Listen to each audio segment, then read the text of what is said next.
ভারতীয় জনতা মজদুর সেলের নামে বদনাম করা শুরু করেছে। কারণ তারা সমাজের মানুষের সঙ্গে তাদের যোগাযোগ নেই, না বুথ কর্মীদের সঙ্গে যোগাযোগ আছে, না ব্লক কর্মীদের ব্লক লেভেলের কোনো নেতাদের সঙ্গে যোগাযোগ আছে, না জেলা লেভেলের নেতাদের সঙ্গে যোগাযোগ আছে। ইভেন খেটে খাওয়া যে দৈনন্দিন মানুষ, দৈনন্দিন যারা খেটে খায় সেসব মানুষের সঙ্গে তাদের যোগাযোগ নেই। কারণ তারা জনবিচ্ছিত, মানুষ তাদেরকে ঘৃণা করে, আমি বুঝতে পারছি। তার জন্য নিজেরা ভারতীয় জনতা মজদুর সেলকে হাতিয়ার করে সোশ্যাল মিডিয়ায় ভারতীয় জনতা মজদুর সেলকে বদনাম করার জন্য মাঠে নেমেছে। যেমন আসলাম আলম, শেখ আসলামকে কালকে আমি একটি দেখছিলাম সোশ্যাল মিডিয়ায়, কেউ বা কারা তারা এজেন্সি নিয়ে নিয়েছে, একটা থানার সামনে গিয়ে বদনাম করার চেষ্টা করছে। যখন শেখ আসলাম আমাদের নেতা, শ্রমিক নেতা, উনি একটা মন্ডল প্রেসিডেন্টের শ্রমিকের নেতা ছিলেন, উনি যখন লোকজন নিয়ে থানার সামনে যায়, সেখানকার থানার অফিসাররা ওনাকে রিকোয়েস্ট করে কি আপনি তো মানুষের হয়ে মাইনরিটি মোর্চায় দীর্ঘদিন কাজ করেছেন, আপনার সম্বন্ধে আমরা জানি, যিনি আপনার নামে বদনাম করতে এসেছিল বা আপনার নামে কমপ্লেন করতে এসেছিল, সেই কমপ্লেন আমরা গ্রহণ করিনি এই কারণে, কারণ আপনাদের ভারতীয় জনতা মজদুর সেলের কপি আমাদের কাছে এসেছে। শুধু তাই নয়, আমরা দেখেছি সোশ্যাল মিডিয়ায় কি আপনারা মুখ্যমন্ত্রী, লেবার মিনিস্টার, লেবার কমিশনার, মুখ্য সচিব প্রত্যেক দপ্তরে পাঠিয়ে দিয়েছেন, অতএব আপনি নির্ভরসায় কাজ করুন। এই মতো অবস্থায় আমার রাজ্যের যিনি অর্গানাইজেশন জেনারেল সেক্রেটারি শেখ অসীম আহমেদ এবং যুব প্রেসিডেন্ট মনপ্রীত সিং রাত্রির 11টার সময় আমায় ফোন করে বলে কি দাদা, আমরা যারা সোশ্যাল মিডিয়ায় বদনাম করবে তাদের বিরুদ্ধে আমরা লিগ্যাল অ্যাকশন নেব। আমরা আজকে রাজ্য কমিটির পক্ষ থেকে সিদ্ধান্ত নিয়েছি, যারা মানুষের সঙ্গে জনসংযোগ নেই, ভোটের আগে যাদেরকে দূরবীন দিয়ে দেখা যেত না, তাদের নিয়ে আমরা কোনো চিন্তাধারা রাখবো না বা তাদের বিরুদ্ধে কিছু করব না। কারণ ট্রেড ইউনিয়ন আপনারা প্রত্যেকেই জানেন একটি স্বাধীন শ্রমিক সংগঠন, আর এই স্বাধীন শ্রমিক সংগঠনের অগ্রাধিকার পেয়েছিল 1926 সালে, অর্থাৎ তখন কোনো পলিটিক্যাল পার্টি বা সংবিধান বা দেশ স্বাধীন হয়নি। সেই কারণে ট্রেড ইউনিয়ন অ্যাক্ট অনুযায়ী ট্রেড ইউনিয়নের জন্য আলাদা উকিল, আলাদা জজ, আলাদা কোর্ট, লেবার কোর্ট আছে। কেউ বা কারা যদি বিজিএমসি নামকে নিয়ে বদনাম করার চেষ্টা করে, তাদেরকে আমি বারণ করছি, করবেন না, দয়া করে বন্ধ করে দিন। কারণ বিজিএমসি একটি স্বাধীন সংগঠন, কোন রাজনৈতিক দলের আমরা কিন্তু শ্রমিক সংগঠন না। আমরা কোন একটি রাজনৈতিক দলকে সমর্থন করি, আপনারা প্রত্যেকেই জানেন।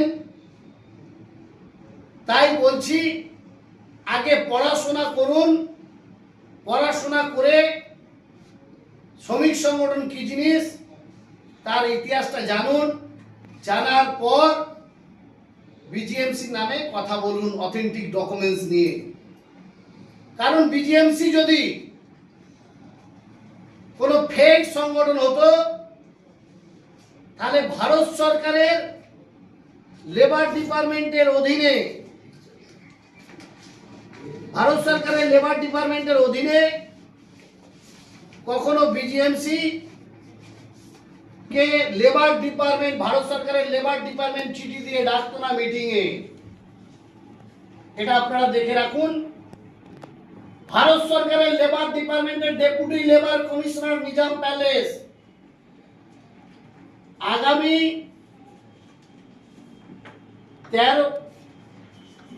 13 তারিখে একটি হিয়ারিং এর জন্য আমাদেরকে চিঠি দিয়ে ডেকেছে।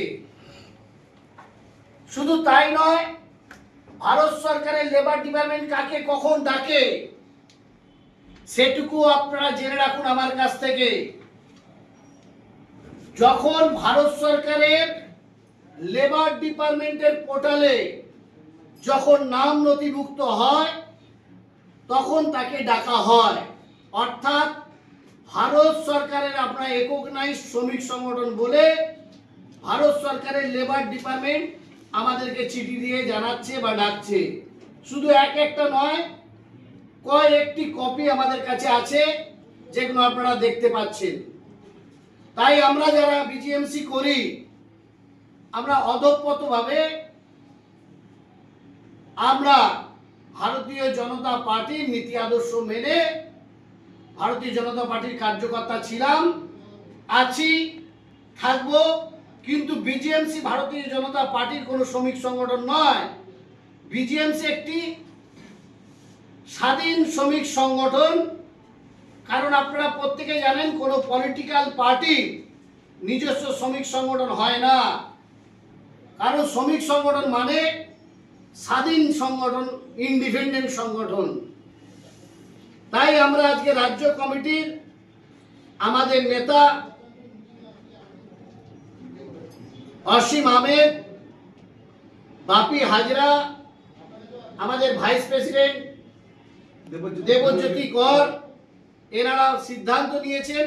আমি আসার পরে শুনতে পারলাম শেখ আসলামকে সাউথ 24 পরগনার জেলা প্রেসিডেন্ট আজ আমরা ঘোষণা করছি। শুধু তাই নয়, এমডি মহিউদ্দিনকে আমরা মাইনরিটি সেলের স্টেট জেনারেল সেক্রেটারি ঘোষণা করছি। দুজনকে বলবো সামনে এসে দাঁড়াতে। আর দুজনের হাতে সাউথ 24 পরগনা জেলা প্রেসিডেন্ট হিসেবে আজ আমি নিজে ঘোষণা করছি। কারণ এই দুটি কার্যকর্তার সঙ্গে ডোর টু ডোর মানুষের যোগাযোগ আছে। তাই এই দুটি কার্যকর্তাকে আমরা আজকে দায়িত্বভার ওনাদের কাঁধে সঁপে দিলাম। আগামী দিন আশা রাখবো এনারা খুব সুন্দরভাবে কাজ করবে, সংগঠনকে মজবুত করবেন এবং শ্রমিকের সাথে লড়াই করবেন। কারণ আপনারা প্রত্যেকে শুনেছেন জাতির জনক নাকি মহাত্মা গান্ধী ছিল। আমিও শুনেছি লোকের মুখে, কিন্তু আমি সেটাকে বিশ্বাস করি না।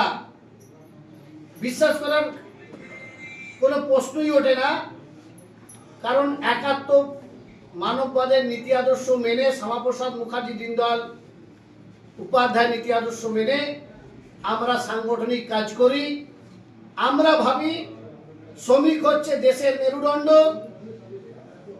আর দেশের মেরুদণ্ড শ্রমিক যখন, শ্রমিকের জনক একজনই সারা ভারতবর্ষ জুড়ে। পশ্চিমবাংলার যিনি মুখ্যমন্ত্রী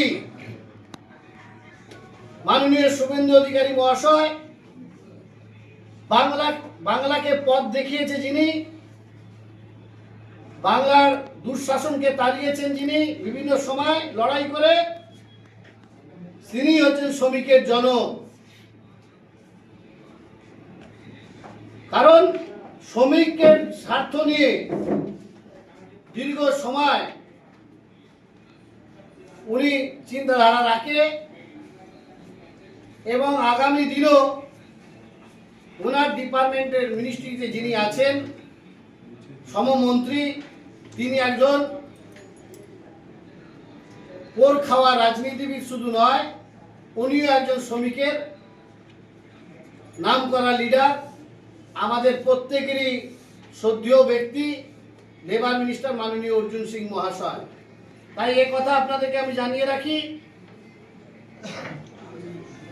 এই কথা আপনাদেরকে জানিয়ে রাখি, সারা পশ্চিমবাংলা জুড়ে